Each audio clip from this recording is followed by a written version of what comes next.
This is beautiful work that's been done by my colleague, in fact, close collaborator, although I was not involved in the research that I'm about to describe, at Stanford, and his name is Dr. David Spiegel. He is our Associate Chair of Psychiatry. He's been a guest on the Huberman Lab podcast, and he is a world expert, if not the world expert, in the clinical applications of hypnosis. Now, when I say hypnosis, a lot of people think stage hypnosis, which is the hypnotist trying to get people to do certain things and say certain things, not necessarily against their will, because they actually have to agree, but the hypnotist is dictating what the person thinks, says, and does.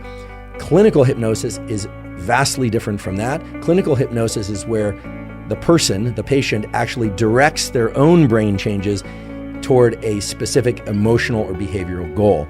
Work from Dr. David Spiegel's laboratory, done in 1993, but that now has been repeated many, many times. It has carried over into some more modern studies, and I'll provide links to those studies in the show note caption so that you can access them. Those studies have shown that using a specific form of hypnosis, people can achieve complete and total cessation of cigarette smoking, and there's no reason to believe this doesn't also carry over to vaping through one single hypnosis session. And the success rates are incredibly high when one considers that normally it would be only a 5% success rate. The success rate with this particular hypnosis, developed at Stanford School of Medicine by Dr. David Spiegel, is 23% of people who do this hypnosis one time succeed in quitting smoking. Now, in the old days, which actually wasn't that long ago, before the advent of smartphones and before the internet took off to the extent that it has now, this was done by having someone come into the clinic, and Dr. Spiegel himself or one of his colleagues would take somebody through the hypnosis.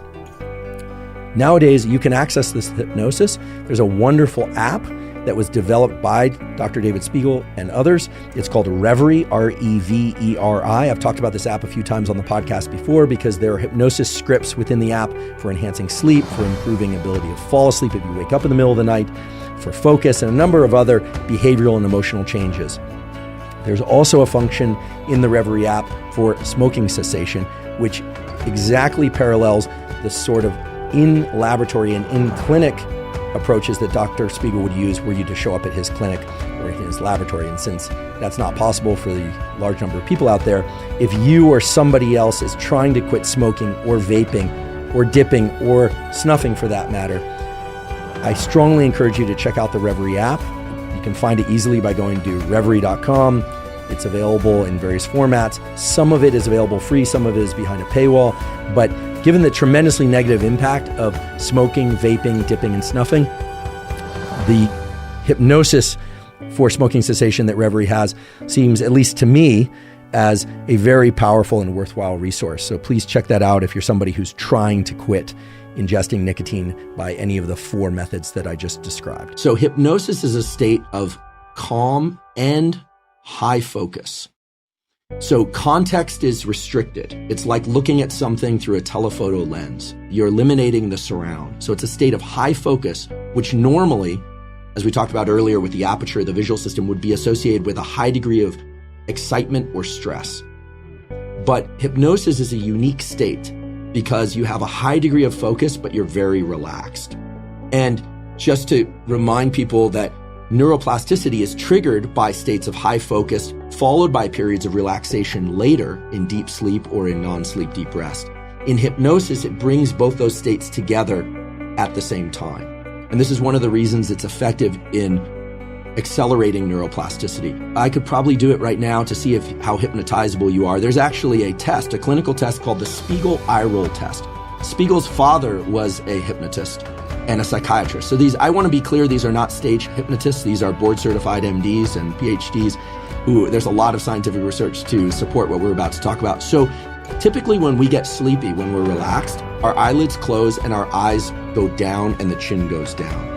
The induction to hypnosis involves doing the opposite, looking up, which actually, believe it or not, creates a state of alertness, and then having you close your eyes. So it creates a kind of conflict in the cranial nerves that innervate the eye and eyelid muscles. Again, the eyes and your state of mind are so intricately wired back there in the brainstem. So if you could look up toward the ceiling, Tim, with your eyes open, and then just while still maintaining upward gaze, if you could just slowly close your eyelids. Oh boy, you're really hypnotizable. So what did you see? That was deeply uncomfortable.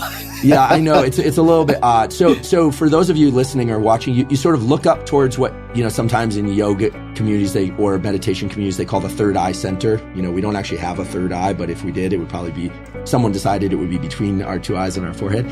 So by looking up, you're inducing alertness. And then you're creating this conflict where I asked you to close your eyelids, which is what you do when you're in a state of sleepiness. And what both Spiegel Senior and Spiegel Junior have figured out is that it's a very good predictor of how hypnotizable people are. You can look up the Spiegel eye roll test. And what I was looking for is, let's say if somebody is not very hypnotizable, what'll happen is as they close their eyes, they'll have a hard time closing them slowly. They'll just kind of snap shut and their eyes will roll forward. In other words, I'll see their pupils again. What happened when I saw you do this is that your eyelids were closing very slowly and I saw the whites of your eyes were starting to roll back into your head. So you would have a score of probably about a 4, which is very hypnotizable. I'm about a 4. Some people you'll just notice, you say look up and then slowly close your eyes and their eyes will just kind of snap shut and their eyes will roll forward right before it snaps shut. So you can do this experiment of sorts on people that you know, and it predicts pretty well how quickly or easily you will go into hypnosis. I should mention that no one will go into hypnosis if they don't want to, but if you're interested in exploring hypnosis with the Reverie app or with a clinical hypnotist and your eyes roll back the way that yours did, Tim, then you're home free. You're going to be long and gone before. Oh, amazing. I could, maybe I'll start speaking in tongues too. It does have a good associated look with it. How would you explain the utility of hypnosis? And then I do want to hear if there are any sort of correlates to some of the known effects of psychedelics, and that's a wide spectrum of class. So we could choose sure. a given compound. But what are the clinical applications? Because in my hypnosis naive mind, I think smoking cessation, isn't it good for quitting smoking? Isn't it good for really just these anecdotal reports that I've read at one point or another? But what are some of the clinical applications or practical applications of hypnosis? Yeah, so for smoking cessation, if people do the practice, about a 60 to 80% success rate, depending on the study you look at. These were all blinded controlled studies. In terms of anxiety relief, those are tremendously strong effects. As many as 90% of people are going to feel significant improvement in anxiety. For pain management, for chronic pain, there's a high degree of success. So, people will vary depending on how hypnotizable they are and how regular they are about the practice. But anywhere from a 50 to 75% of people will experience a significant reduction in chronic pain. And if they are using pain meds, they tend to be able to take lower dosage of pain medications in order to manage that pain. So it's quite powerful. Now, for trauma and things of that sort, it needs to be done with a clinical, I would hope, board-certified MD clinical hypnotist. And there, the success rates are quite high as well. And if you want more research about this, inside the Reverie app, there's a long list of resources. You could also, I can send over a good review article that David's written. These are, again, published in very fine quality peer-reviewed journals of the New England Journal, JAMA sort, and things like that. Great.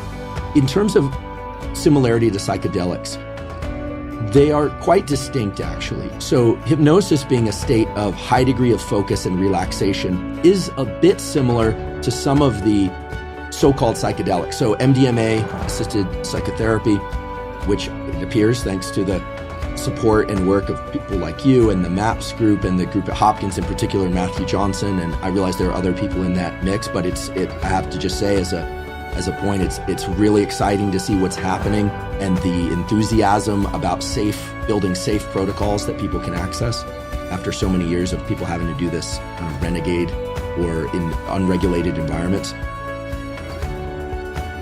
So MDMA is very unique, and I mention it because it has certain correlates with hypnosis in that it's a very focused state.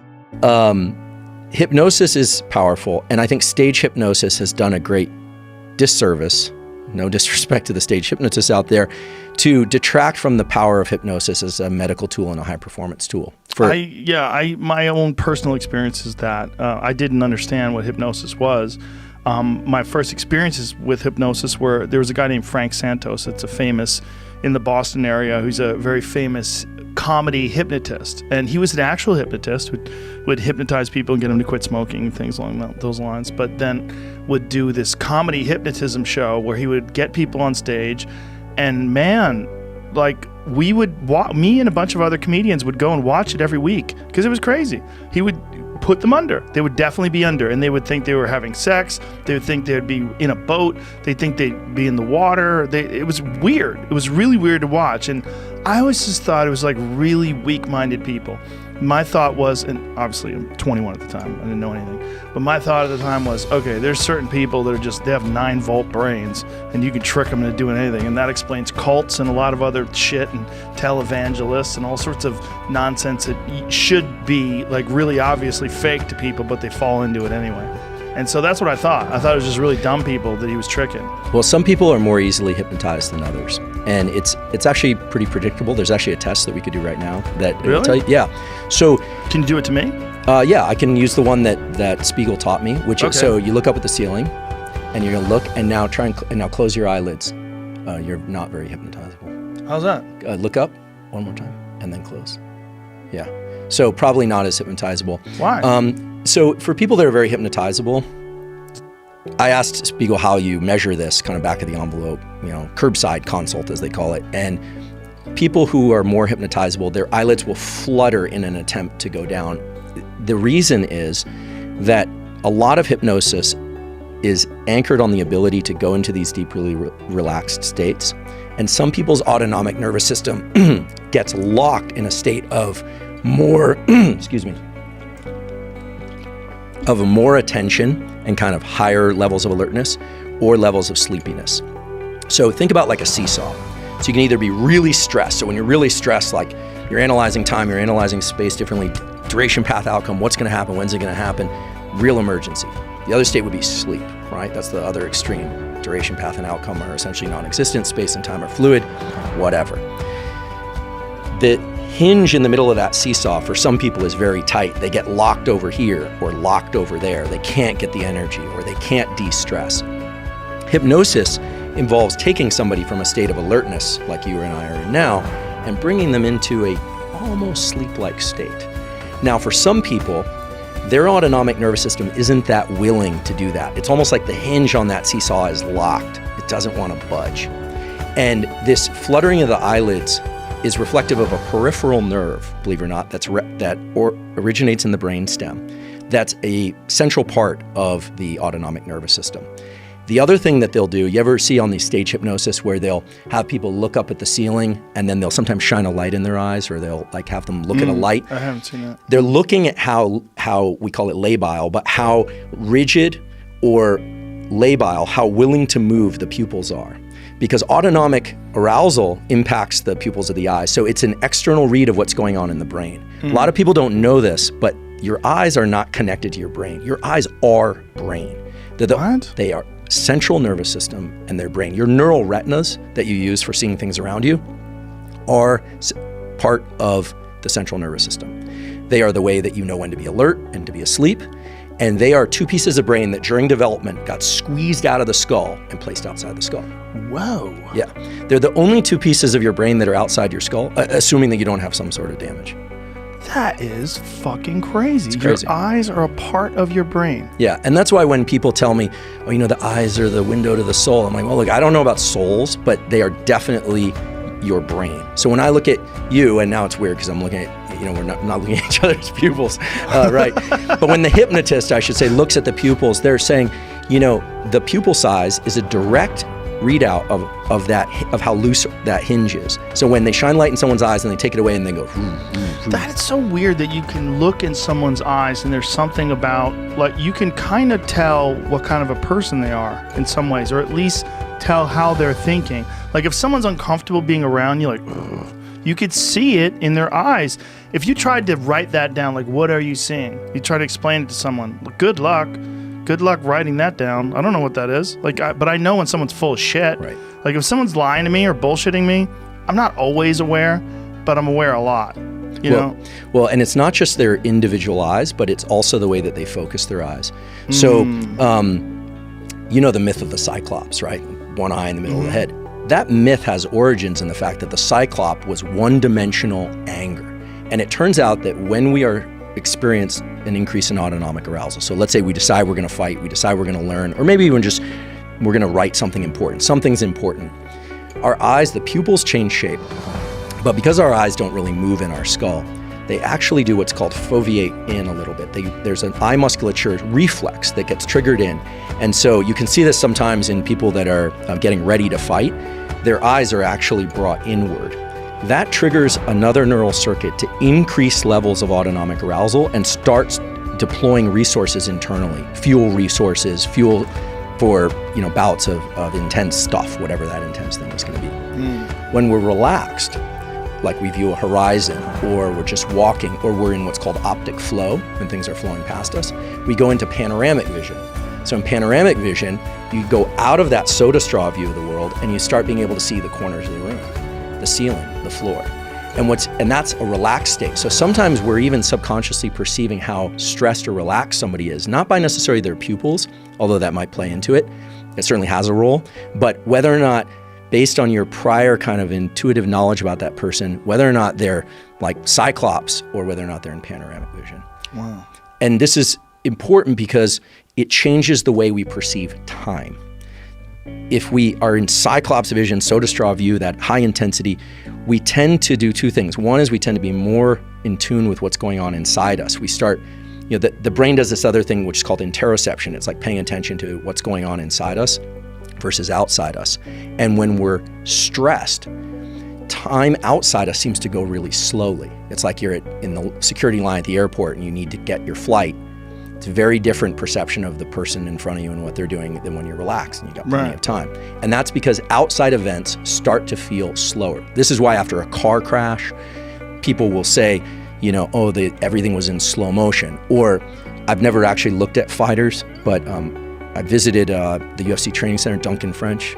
I went out there and talked to him about this. Shout out to Duncan. Yeah, he's done some beautiful, his graduate thesis is like this beautiful work related to this, although not directly, has important implications for this, which is when you're in these high adrenaline states, you parse time differently. And when I hear about fighters, say like being able to time the fight, or it's almost like they can see things coming in slow motion. That's because their internal level of arousal is really, really high, but it feels like relaxation. So there's like sleepy, not feeling so good, everything feels like it's going on really fast, I can't deal with life. Then you ramp up your level of intensity, and everything outside you feels like it's going a little slower, or maybe you're matched to that. Like I'm a pretty high intensity guy. When I'm in New York, I feel great, at least before the COVID thing.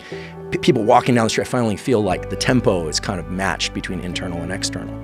But is that why those high functioning people enjoy Manhattan? Yeah, there's why neurotic people like Manhattan. Yeah, is that what it is? You take a neurotic person, you put them in Manhattan, they're like, yeah, they love it. Yeah, a lot of my friends that are neurotic, they love it there. Yeah, I come from neurotic lineage. I'm constantly trying to get to the other part of the seesaw, but I get it. I get out of the subway in New York, and I'm like, the walking speed, the speed of everything. I finally feel like internal to external match.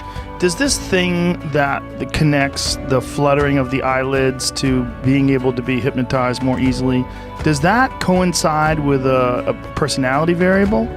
Not that I'm aware of. I'd have to ask David. I don't want to throw something out there that's wrong. I'd have to ask him. There's a whole set of personality traits and coping traits that relate to hypnotizability. There's a small subset of people that just cannot be hypnotized.